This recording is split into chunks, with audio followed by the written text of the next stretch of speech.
안녕하세요. 요즘학폭 허소연 변호사입니다. 오늘은 제가 직접 상담한 사건들에서 보호자분들 그리고 학생분들이 했던 질문을 좀 보면서 그때 제가 드렸던 답변까지 공유하는 시간을 가져볼까 해요. 제가 이미 학폭 심의나 행정심판, 행정소송 그리고 형사사건, 민사사건까지 성공 사례들을 많이 공유드리면서 꿀팁들을 많이 알려드렸는데요. 몇몇 보호자분들이 저한테 변호사님이 쓴 블로그도 보고 유튜브도 보고 공부를 했는데 우리는 이제 막 학폭 접수를 할 단계라서 그 첫 단계에 대한 얘기를 좀 해주면 좋겠다. 그리고 우리도 변호사랑 같이 사건을 진행하면 참 좋겠지만 사실 여러 가지 사정으로 스스로 해결을 해야 되면 그럴 때 보호자나 학생이 어떻게 대처해야 되는지도 설명을 해주면 좋겠다. 이런 요청이 있었습니다. 그래서 제가 좀 곰곰이 생각을 해봤는데 이론적인 부분보다도 실제적으로 상담할 때 제가 들었던 질문 그리고 답변을 말씀을 드리면 내가 처한 상황과 똑같지는 않더라도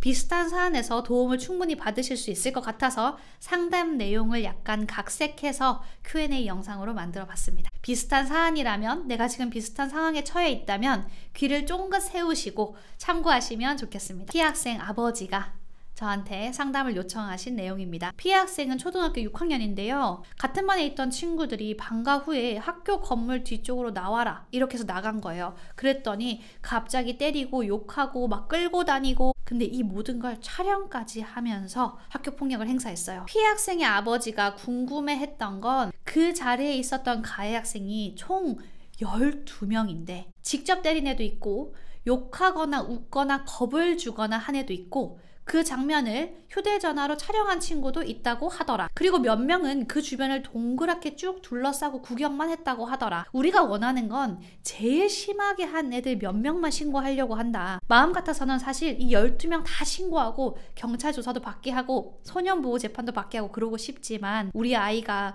학교를 다니려면 한 반에 겨우 20명 조금 넘게 있는데 어떻게 이 12명을 다 적으로 등을 돌리겠냐. 처벌도 중요하지만 우리 아이의 남은 학교 생활이 좀 더 안전하고 따뜻할 수 있도록 어떻게 해야 될지 좀 알려주시라 이렇게 저한테 질문을 하셨는데요. 사실 피해 학생 부모님들 입장에서는 이 가해 학생들을 처벌받게 하는 것도 중요하고 다시는 우리 자녀를 괴롭히지 않게 하는 것도 중요한데 더 중요한 건 뭐냐면 우리 자녀가 회복이 돼서 학교 생활, 일상생활에 돌아오는 거거든요. 저를 만나러 오시면 부모님들이 나는 손해배상 받고 싶은 마음도 없고 우리 애를 때린 학생들을 소년원에 넣고 싶은 마음도 없다. 그치만 가만히 있자니 또 우리 애를 왠지 괴롭힐 것 같다. 이런 비슷한 얘기를 정말 많이 하십니다. 그러면 피해 학생은 나 혼자인데 가해 학생이 여러 명일 경우 일부만 신고하고 나머지는 신고하지 않을 수가 있나? 답변부터 드리면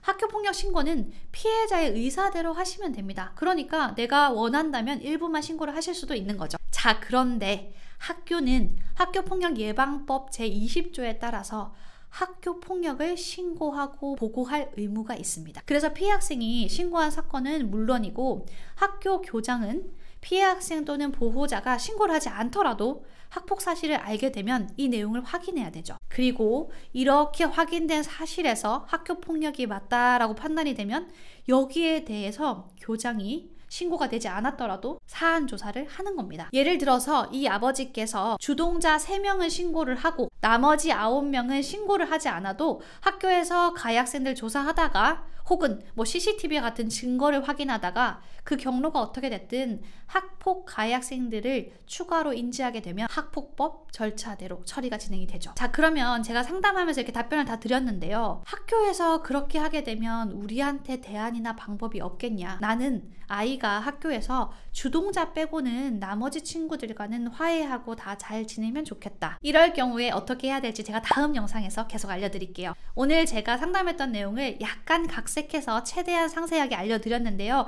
요 다음 편이 더 중요하니까 이어서 보시면 좋겠습니다. 오늘 영상 보시고 궁금한 점 있으면 언제든 편하게 연락주세요. 제가 친절하게 답변 드리겠습니다. 학폭 상담은 허소연. 다음에 또 만나요.